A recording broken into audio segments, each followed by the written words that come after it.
Hi guys! Welcome back to my channel. For today's video, nakikita nyo naman nag-unbox ako ng another budol na nabili ko sa Lazada. Kasi lately, part kasi ako ng Rix community. So, nabasa ko doon na maganda daw yung mga seamless underwear sa mga undies. Kasi, yun, hindi nga daw siya nakakaitim. So, may mga concern kasi doon na gumagamit daw sila ng mga Rix products, nakakaputi daw, ganito, ganyan. Pero, medyo meron pa ding dark side yung kanilang, down there. Yun pala dahil sa mga undies na ginagamit. So, ayan, tinry ko lang na bumili to see kung magiging effective din siya sa akin.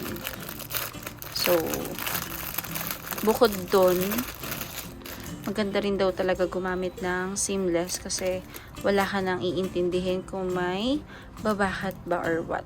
So, etong nabili ko is only parang around 30 pesos. So, check ko kung maganda talaga siya kasi marami namang good reviews. Pero not sure kasi sa quality kasi alam niyo naman yung price. Sobrang mura, parang nakakaba din bumili.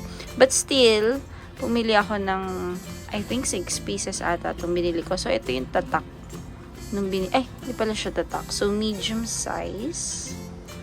And, sobrang ganda ng tela. Sobrang stretchy.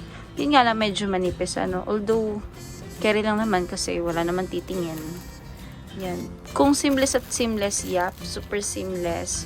Nakakaba lang talaga yung tahe. Pero, sabi kasi nila, kung gusto mo daw talaga ng high quality, meron daw sa Uniqlo, pero sobrang mahal nun. Kaya, tinry ko lang to. Although, kung magugustuhan ko yung seamless, pero hindi ganun kaganda yung magiging, quality nito habang ginagamit. Alam niyo na, kapag nagkaroon ng mga tastas, biglang natanggal yung mga tahe, syempre, mapapabili tayo sa medyo mahal. Pero, kung okay naman to, bakit hindi na lang ito? Diba? So, babalitaan ko kayo kapag okay siya. Feeling ko ang dami kong sinabi pero alam niyo sobrang excited lang talaga ako i-try siya. Kasi first time kong gagamit ng ganito. Grabe ang ganda nitong black. Tapos ang cute pa ng shape niya. Parang curve. So pumili lang ako ng neutral colors. Actually hindi naman ganoon ka-neutral ng isa. Pero ang sarap sa mata ng colors. At ang lambot ng tela. And stretchy. So sana matibay siya. Feeling ko naman as long as tama yung size na binili mo for you, hindi siya masisira. Pero tignan din natin, i-update ko na lang kayo. So, yun lang guys. Again, this is only 30 pesos. If ever nasa update na to, sa description box ko lang or sa comment section ko lang mailagay yung aking final review about the product.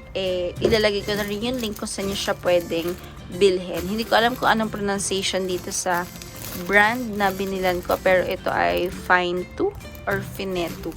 Kasi dun sa Lazada magkadikit lang siya. But siguro mukha naman siyang Fine2. So, yun lang.